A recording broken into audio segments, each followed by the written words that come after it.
Bismillah ar-Rahman ar-Rahim. Welcome back. It is exactly 8:39. News and views on Salam Media, and we're going to try and understand Heritage Day, how we ought to be celebrating it. What does it mean to you? What does it mean to me? We are such a diverse community here in South Africa. Do we all aspire for the same things as far as Heritage Day is concerned? Are we all aware of each other's identities? How do we celebrate being South African and forget all of our differences? So let's talk to social justice activist Hassen Lorgat regarding Heritage Day and what does being South Africa actually mean in the year 2023. Salaam alaikum to you. Welcome to the program. Walaikum salam, and thank you for having me. Your Uh, thoughts on Heritage Day, what does it mean for us and is it still relevant? Julie, we have been given this plate, and we eat from it. Uh, Maybe you would have been born somewhere else. If history didn't bring you here, all of us have that kind of shared difficulty. The Afrikaners came from elsewhere. The indigenous people here are very, very small, and like in the USA, seem to have been decimated by the colonial settler forces, So that's part of the history. And what we are trying to talk about, how do we relate to this context where we find ourselves, where often we didn't have a hand in shaping it, our parents, great grandparents, whatever, made the decision in their best interest. They were either here as laborers, indentured laborers, free passengers, whatever the background is, or venture capitalists trying to start mining. So we are now here, hundreds of years, and we are now trying to find out what is this about. And only a few organizations in our country historically have been very interested in talking about nation building. Now you know, Julia, and you quite active every day with ideas. This idea we don't hear much. We don't hear it being spoken of. We we get some kind of call. We are rallied around a rugby T-shirt because the game is happening against France, and then we become national. We think of the nation, but this is a very, very narrow, an important part, but a narrow way. We're trying to use the good moments. I was speaking to a South African, and I don't want to talk about the colors of our people, who was saying to me, "We really need this. We need the cricket to do well." He didn't say to me that we really need this. We need that people have jobs with dignity, or we need our continent where 90% of all the deaths due to infectious diseases happening in the developing world, Africa, Asia, Latin America, that has to be stopped. Because one of the arguments we could make is that human rights, the struggle for human rights, people being imprisoned and becoming leaders.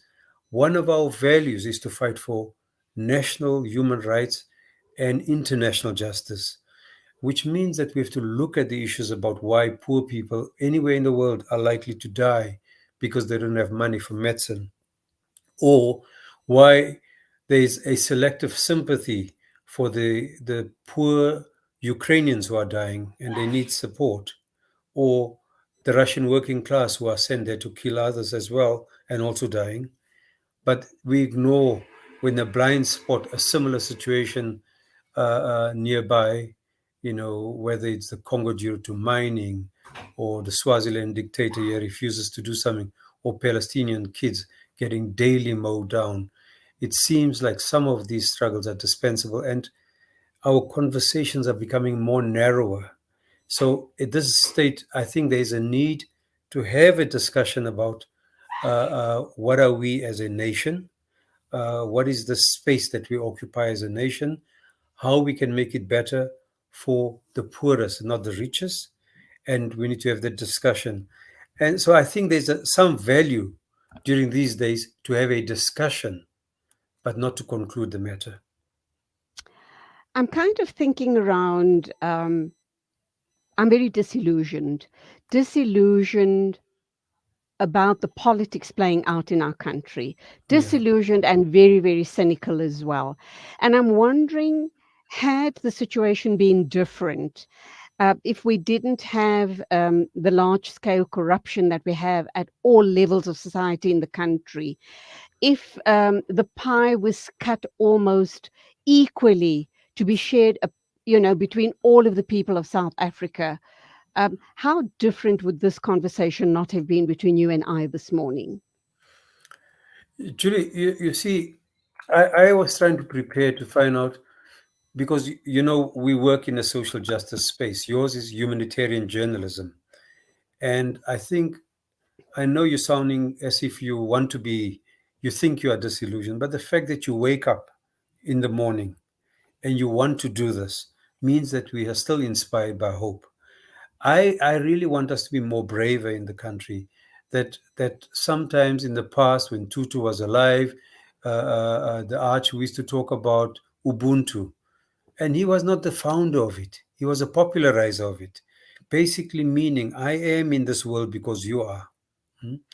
And that simple principle of our mutual existence, the fact that we need each other, the fact that the neighbor, our communities are fragmented, that we need to rebuild it, we have a good conversation.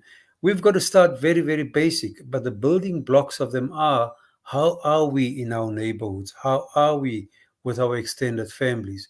When I looked at the definitions for nation building, they relegated it, and I say relegated it, to the departments of art and culture. Why not the economy? Why not there? Why not full employment with justice? So you do a search on a government site, you'll find what is nation building. And there they're saying that it's a process where our diverse people, our origins, as I've tried to hint, and religions come together within the boundaries of a sovereign state where there's a national public education system, integrated national economy. They didn't say just, they just said integrated. So we're integrated in the poles that are unjust. Right? Those who will forever be doing menial work will do menial work. Shared symbols, and they talk about we are there as equals, right? They do mention in their definition that we will work towards eradicating the divisions and injustices of the past. So I think even by the definition that the government has given itself, our public education systems, and I think you and I have a special passion for that, work very unequally. You could be stuck in a poor school and you'll never be discovered as a person who could be the scientist tomorrow. These kids have to do so much to to be discovered as having an innate talents, as many of them have, because they don't have the opportunities to have a good meal, etc. Even at this day and age, so we need to probably think: should there be national quality early childhood education? Should there be school meals that are provided that make sure that all our traditions and cultures are respected? France and others who are gaining at our expense of the continent they have these kind of things in their public schools. In Spain, they have meals provided by a canteen because these bring things together. They bring people together. It could be a vegetarian, it could be halal, it could be what the people demand, but it could be of high quality and provide employment. So I really think that it's an indictment on us as a people for probably not challenging the right issues or allowing our leaders to continue to do as they want, because we have the leaders that we deserve, you know. But so in one end, while we're a bit disillusioned, I must tell you, on the continent-wide level, there are Africans who are beginning to ask questions about who are we, why are we in this situation after 50, 60 years of freedom from colonial rule. you know what should our minerals be used for? Can it not be used for national development? And for the first time, we're having counter coups against, whereas most of the coups were inspired by elites, and you're having some kind of patriotic coups. Of course, Gabon is a bit of an example. So we have to discuss the moves of our country in relation to our neighborhood. You know, Swaziland, there, still ruled by one king who does as he wants. You know, how can we integrate the sub-region more? Can we see bigger to make our Southern Africa a region where we can have a more just dispensation. But locking up people because they're foreigners, letting them get burned because of clear poverty, that they're all staying cramped up. It's an accident waiting to happen. There are so many marks of injustice in our daily readings. It is tragic. You've got to have a very hard constitution to live here, and we've got a harder challenge of making Ubuntu live. Absolutely. I've often been saying for a long while now that I think it's just a matter of someone taking the match and lighting the powder keg, because this is truly an uprising waiting to happen. Again, the cynic in me, I just want to go back to two issues that you raised just now regarding feeding kids quality meals at schools. That is absolutely of vital importance. How is a child ever going to concentrate and make anything of his schooling career and his life if he's not concentrating in class because he's more concerned about his rumbling, empty, hungry stomach? And yes, that is why the Western world is yards, streets ahead of us as far as young minds are concerned. So that is of vital importance. The other thing, and ironically, you mentioned the Department of Arts and Culture, and what comes to mind, the cynic in me once again, is some clown in that department some time ago suggested or was thinking of spending upwards of 20 million rands to put up a flag of South Africa in some place. And I thought, how careless. I mean, really, how careless when we have large scale unemployment as we have. Crime rates are unacceptably high. We in South Africa are involved in human trafficking. It is just absolutely disgusting what's playing out here in South Africa. And here we are today enjoying a public day called Heritage Day. Hassan. Yeah.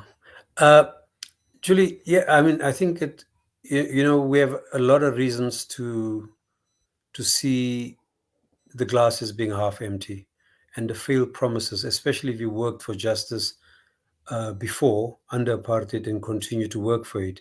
There's a lot of grounds to be disillusioned.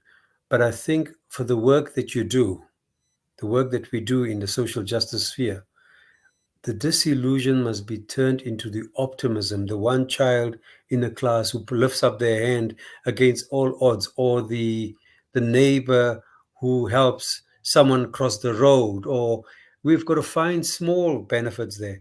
But I think that, as I've said before on this show, that the lesson of all the great people of the past, the prophets and others, and the lessons, if we talk about the Good Samaritan and others, and one of these intellectuals, Leonardo Boff, has written, the terrible thing about suffering is not so much the suffering itself, but the loneliness in suffering com- Oh, consists in not leaving the other alone. It means to be with them, to feel his suffering or her suffering and anguish, and tell them the words of comfort, and to give them an affectionate hug. So it all starts with really, really simple things. And I'm a great believer that we need to do stuff in communities, you know, start, because we lamented in other programs about why we were under big National Sports Council, ANC took over, Sacos was pushed to the sideline, but all we have is professional sport. Kids are not playing anymore just for fun, right? You have elite sports people who are like magic, and then the others of us must be obese. Health for all. So we need to just turn the paradigm around, and as long as we're asking questions, there will be people there will be on our side to turn the tables. let's hope So, and pray there is the political will. We are going to have to wrap up now. Um, let's end on a more positive note then, because please. whenever I speak with you, I'm pretty cynical and I bring up all of that stuff because I know that I can bounce off you. So, alhamdulillah for that. How should we be celebrating Heritage Day? Let's have the simple conversation with people, not necessarily in our own clan or own tribe, because if you simply have that conversations, you're talking in a cocoon. Talk to someone else whom you know, a friend who is that you have not spoken to, and find out what makes them tick. What is it that they are doing today? Just reach out to the other, and let's see how we can have broader conversations, because these conversations matter. Julie, there's a simple book that I want to show you on this program. It's called "How Conversations May Save Your Can Change Your Life." This is a guy Turn by it. yeah, yeah. Yeah. Oh, there It's you go. Oh, yeah. all right. I just Okay. it's Theodore Zeldin, and he said I think he must have been 50, 60 when he wrote it. He says he wanted to meet 1 million people before he died, but one at a time. You know, so I mean, Wow. there's a long, just to have deeper conversations rather than just. Absolutely. So you have started it, and I think that's your job. That we need you to keep your spirits high so that you can continue to do what you're doing. And thank you Okay, for let that. me end on this, and I salute Dr. Faisal Suleiman from SAMNet. They started an initiative. It's been running for a couple of years, and on Heritage Day, they invite non-Muslims. They have mosque open days, It's and beautiful, yeah, beautiful. and so far, I think I checked something he posted. He's based in KZN, and I think he said the mosques that they have had open days at yesterday, 60 non-Muslims have visited the mosques, and Alhamdulillah, one person has already taken the Shahada. So they've explained what we as Muslims are all about on this Heritage Day, and they're starting those conversations, which is absolutely amazing. But the true test of the faith, the Iman, is the path you will walk. This is just opening up the conversation. But when we were traveling, I found that some of the faiths, like the Sikh religion, for example, you could go into any what they call the Sikh temple, Temples. yeah, and Mhm. you put a like a topi or scarf on your head, and there'll be a meal for you. There's so much that the Muslim community can do, but they must just be smarter in harvesting this. We can't keep on giving stuff without the problems we've got are so extreme of hunger, poverty, people going to bed. We need to pull together to see whether there could be mass meals per day, because it's in that deed, in that deed that the deen is shown. You Absolutely. know. I've got to leave it that I could talk to you. I say it all the time when you're on the show that we could talk for hours on end, but definitely we'll be talking to you to set up a very long interview sometime soon, inshallah. Thank you for your thoughts. As always, keep us in your du'as. Assalamu alaikum to you. Walaikum salam, and thank you for having me. It is exactly 8:56 news and views on Salam Media. Ghulam Fakir, station manager of the Voice of Cape, is standing by to talk to us. That will be in a minute or two, inshallah.